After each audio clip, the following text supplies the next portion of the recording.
He stumbles across an excellent book, receives the studio's approval for the screenplay, and gets to work. Bringing Out the Dead was a semi-biographical novel by New York paramedic Joe Connolly, for which Touchstone, as if to apologize for Kundun, allocated $50 million. Martin was able to persuade the creator of Taxi Driver, Raging Bull, and The Last Temptation of Christ to take on the screenplay. Paul Schrader hadn't written for Scorsese since the religious drama failure years earlier.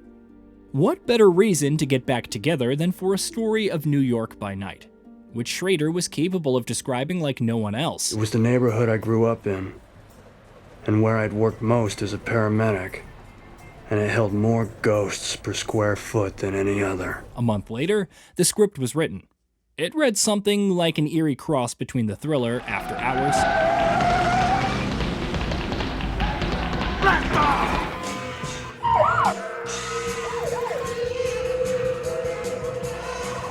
and Fight Club.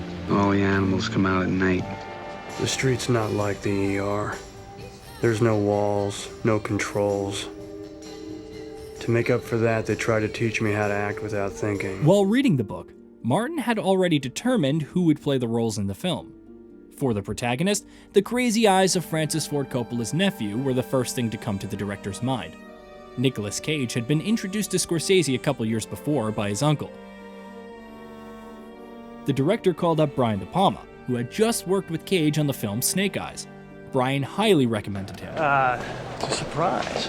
Scorsese then offered Cage the leading role, who didn't hesitate to accept. Our mission, to save lives. Our mission is coffee, Tom.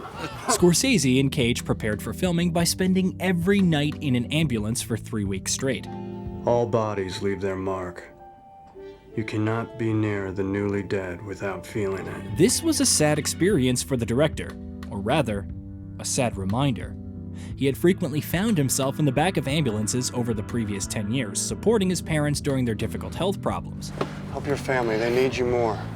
Help yourself. Martin hadn't settled on an actress for the female lead, and so Nicholas recommended his wife, Patricia Arquette.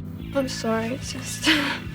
it's important to me, I mean. Her very first audition earned her a spot in the cast, which included Ving Rhames. You ever notice people who see shit are always crazy? Scientific fact. And John Goodman. Oh no! What? I just remembered I'm so stupid. I had beef lo mein last night. I can't eat the same thing 2 nights in a row. Filming took place from September of '97 to January of '98. Martin went on to describe it as the worst experience of his career. Instead of inspiration, nightly rides through the windy winter streets left everyone with a bad mood and a head cold. Homicides, suicides, overdoses, accusing me of being there, witnessing a humiliation which they could never forgive. This depressing tone can be seen in the film. The neon lights and gloom of New York City at night were captured by Robert Richardson.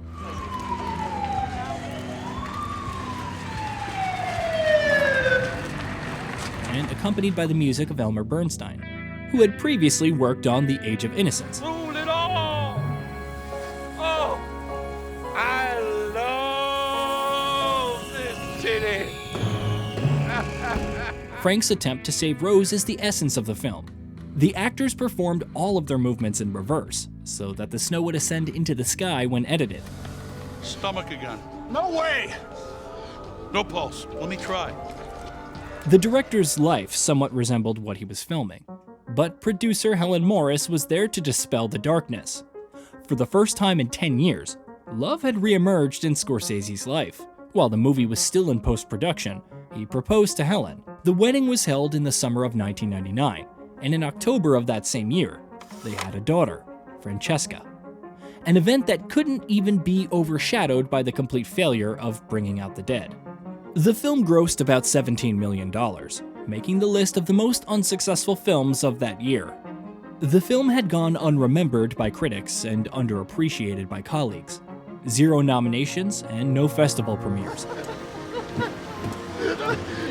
That is the last time you do this to me, Martin.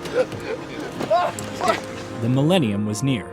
The 90s had brought a lot of pain, but also made dreams come true. On the eve of the new year, Martin was heavily involved in caring for his child. never suspecting that he had not yet reached the peak of his career. Hey, do you like our work? Let us know with your like and comment, push that subscribe button, and share with your friends. If you want to support the project financially, become our sponsor on Patreon or YouTube sponsorship. Thank you.